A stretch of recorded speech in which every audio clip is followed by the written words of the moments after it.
Class. ठीक है, आज की क्लास में हम पढ़ेंगे ट्वेल्थ की वेक्टर। ठीक है, सदिश। अभी हमने इसमें 2 पार्ट कंप्लीट करवा दिए हैं। आज ये इसके लिए आपको कुछ इम्पोर्टेंट नोट्स ले आए हैं। ठीक, तो जैसे क्या स्केलर में हमने आधी इसमें बात की थी क्या, जिसमें केवल क्या होता है, परिमाण होता है।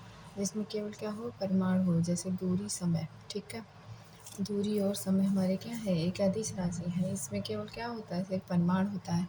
दिशा बिल्कुल होती ही नहीं है। ठीक है, अब वेक्टर किसे कहेंगे, वेक्टर को कहते हैं सदिश। ठीक है, जिसमें परिमाण और दिशा दोनों होती हैं उसे क्या कहते हैं, उसे कहते हैं हम सदिश राशि कहते हैं। ठीक है, अब सदिश राशि में बात करें तो क्या होता है, विस्थापन और बल होता है। ठीक है, विस्थापन और बल होता है। इस तरीके से कई राशियाँ आती हैं। शून्य सदिश को क्या बोलते हैं, जीरो नल वेक्टर। ठीक है, जीरो नल वेक्टर। ठीक, प्रारंभिक एवं अंतिम बिंदु क्या होते हैं, इसमें संपाती होते हैं। प्रारंभिक और अंतिम बिंदु क्या होते हैं, संपाती होते हैं।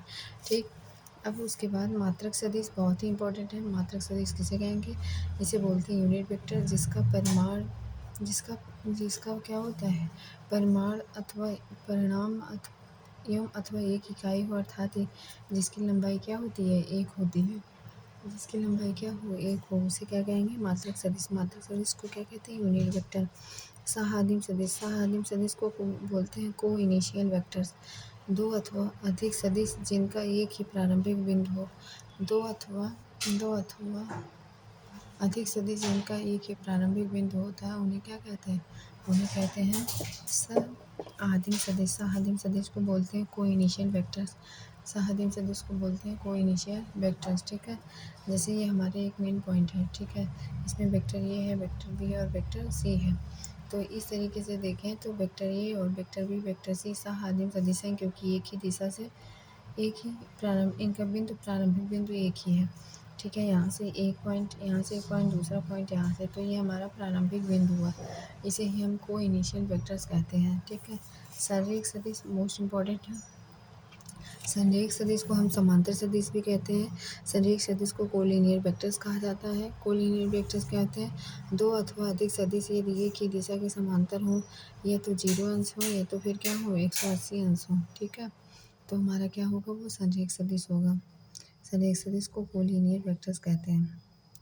जैसे वेक्टर ए वेक्टर बी क्या है, एक संरेखित सदिश है।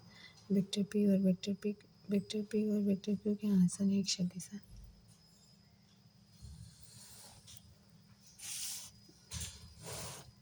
समान सदिश को बोलते हैं इक्वल वेक्टर्स, जिसमें परिणाम एवं दिशा क्या होते हैं, समान होते हैं।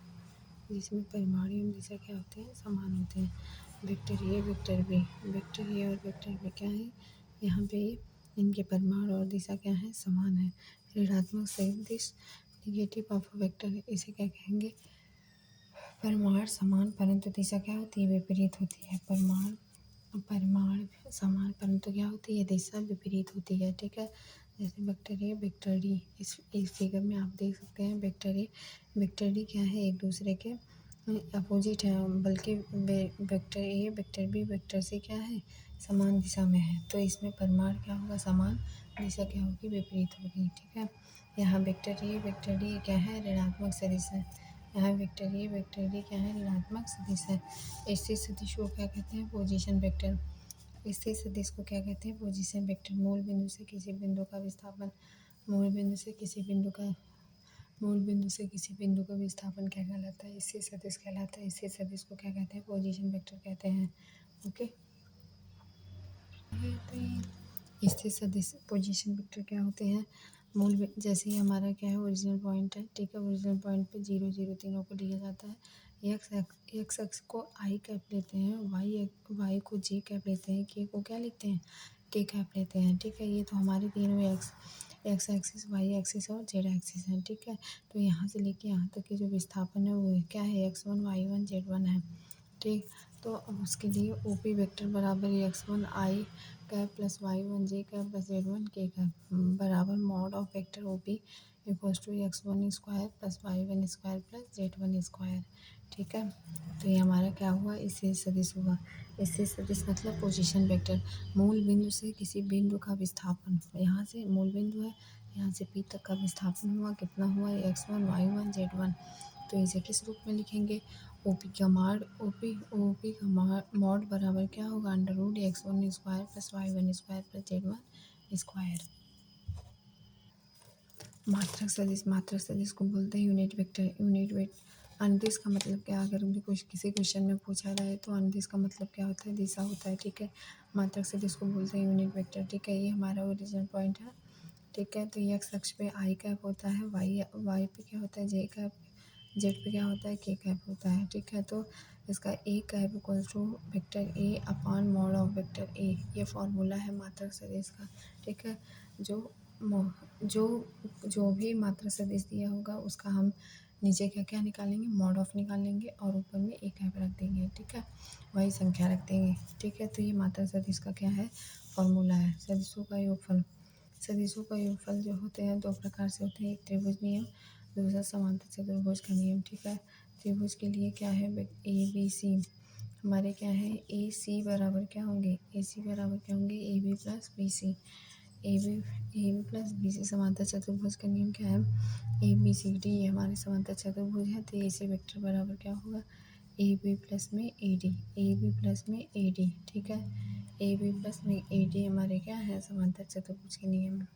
ठीक, एक अदिश से सदिश का गुणन कैसे किया जाता है, यहाँ पे देखते हैं, vector A vector 2a 3.2a minus vector A. ठीक है, अब बात करते हैं क्या, एक सदिश के घटक क्या है। एक सदिश के घटक दो प्रकार से होते हैं, एक अदिश घटक, एक सदिश घटक। अदिश घटक में सिर्फ नंबर लिखे जाते हैं प्लस या माइनस के रूप में, जबकि सदिश घटक में आई फॉर्म, जे फॉर्म और के फॉर्म में लिखे जाते हैं। ठीक है, तो ये हमारे क्या हुआ, ये सदिश के घटक हुए। वेक्टर ए इक्वल्स टू क्या होगा, 2i vector plus 5j cap minus 3k cap. अब ये मान लीजिए ये हमारे पास एक के क्या दिया है, वेक्टर फॉर्म में दिया हुआ संख्या है। तो अगर 2a से मल्टीप्लाई करना तो ये इन सारी संख्याओं में 2 से मल्टीप्लाई कर देंगे और जो जैसे साइन है वैसे ही नीचे लिख देंगे। ठीक है, उसी तरीके से -3a वेक्टर में जितने भी नंबर्स हैं इनमें हमने 3 से मल्टीप्लाई करना होता है। ठीक है, तो इस तरीके से कोई भी संख्या दी हो और कुछ भी पूछे तो उसके अकॉर्डिंग करके आप क्वेश्चन को सॉल्व कर लेंगे। ठीक है, दिक् अनुपात और दिक् कोसाइन, इसे बोलते हैं direction ratio and direction cosine. ठीक, मान लीजिए ये क्या है हमारा, alpha x y z alpha beta gamma. ठीक है, ओ से लेके पी तक की दूरी क्या है, एक्स वाई जेड है, पी एक्स वाई जेड है। ठीक है, वेक्टर ओपी का एक्स अक्ष के साथ कोण क्या होगा, अल्फा बनेगा। ओपी वेक्टर ओपी के साथ गामा वाई का अक्ष के साथ कोण क्या बनेगा, बीटा बनेगा। ओपी वेक्टर के साथ जेड का अक्ष का कोण बनेगा क्या, गामा बनेगा। दिक् अनुपात है, दिक् अनुपात को ए बी सी कहते हैं। दिक् कोसाइन को एलिमेंट कहते हैं। अल्फा इक्वल्स टू क्या होगा, cos alpha, m equals to cos beta, n equals to cos gamma. ठीक है, l square plus m square plus n square equals to क्या होगा, 1 होगा।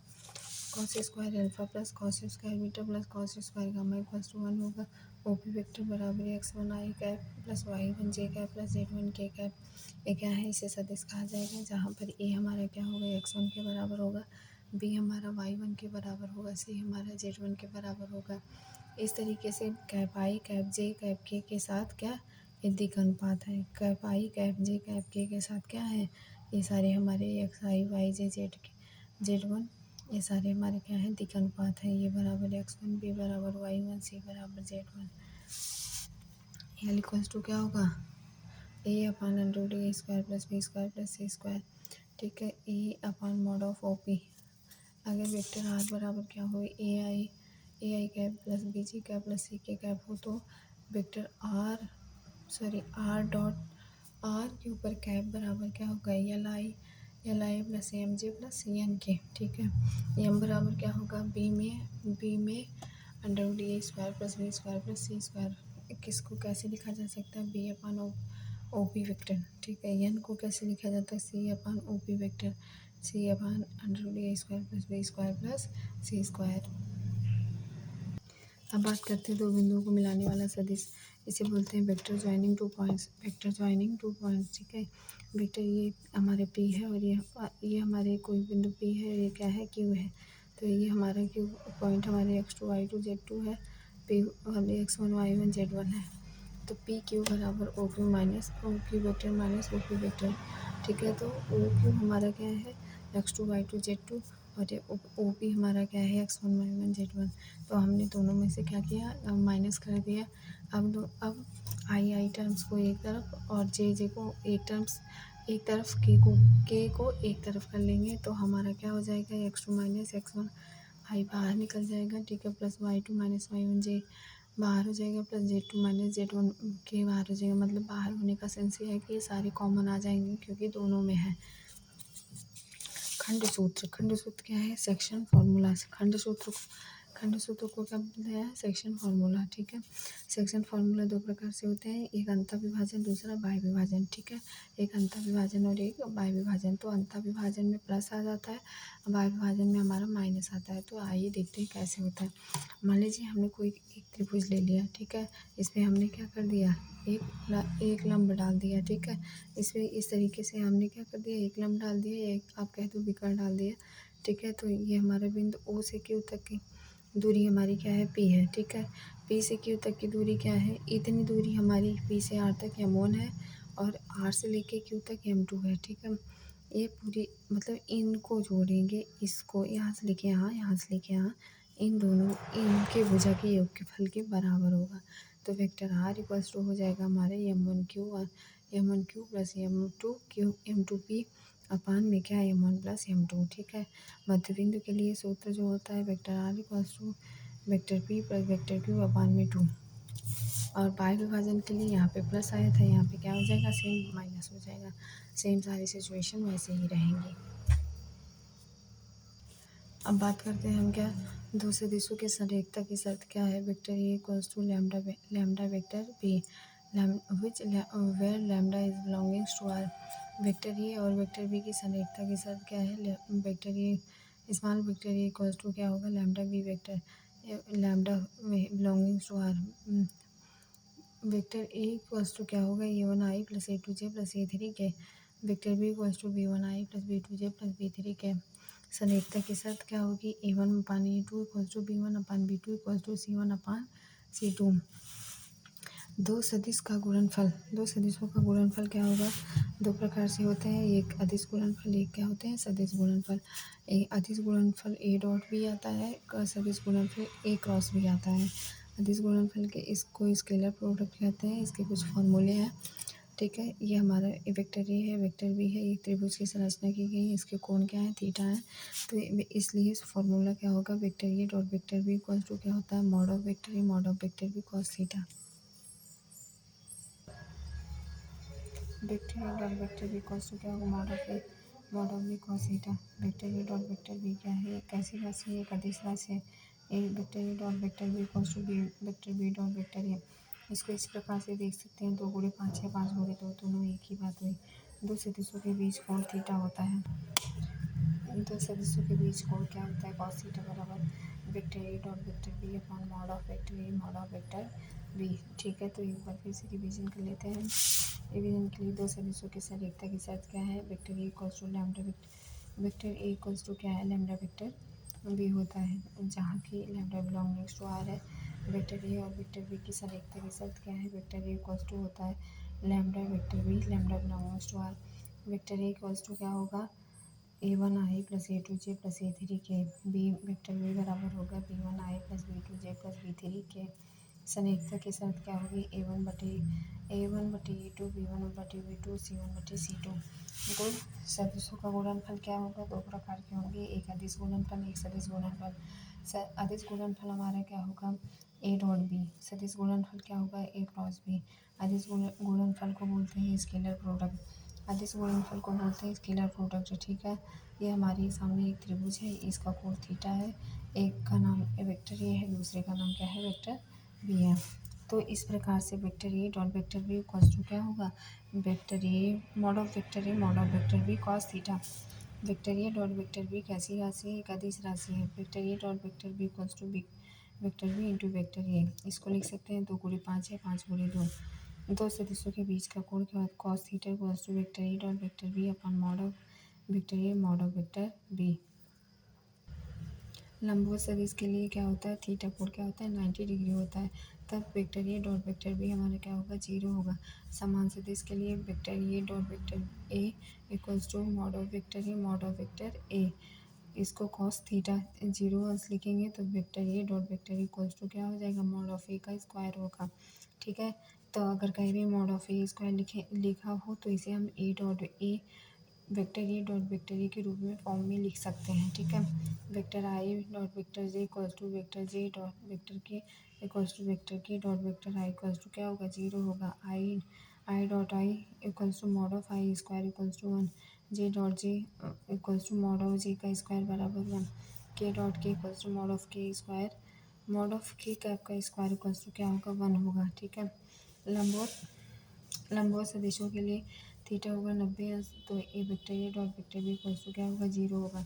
समान सदिश क्या होंगे, vector A dot vector A equals to mod of vector A mod of vector A cos theta कितना 0 अंश, vector A dot vector A equals to mod of vector A square, vector I dot vector J equals to vector J dot vector K equals to vector K dot vector I equals to क्या होगा, 0 होगा। आई dot I equals to क्या होगा, आई dot आई का square, जे dot जे क्या होगा, mod of J का square, के डॉट के क्या होगा, मॉड ऑफ के का स्क्वायर। ठीक है, इन सब इक्वल्स टू 1 होगा। एक सदिश का दूसरे सदिश पर प्रक्षेप क्या होता है, पर प्रक्षेप। जिस पे है जैसे वेक्टर ए का बी वेक्टर बी पर प्रक्षेप क्या होगा, vector A dot vector B upon mod of vector B. इसे लिख सकते हैं vector A dot B cap vector B का पर प्रक्षेप। जैसे देखो पर प्रक्षेप आया, क्या आया, पर प्रक्षेप आया, पर प्रक्षेप पे ही नीचे क्या लिखेंगे, बी, और उसी के ऊपर कैप लगा देंगे। ठीक है, अब ए पर प्रक्षेप यहाँ पूछा गया है तो ए पे कैप देखो, और नीचे भी क्या है, ए है, तो जिस पर प्रक्षेप लिखा हो उसे नीचे लिखते हैं और उसी के ऊपर क्या लगा देते हैं, कैप लगा देते हैं। ठीक है।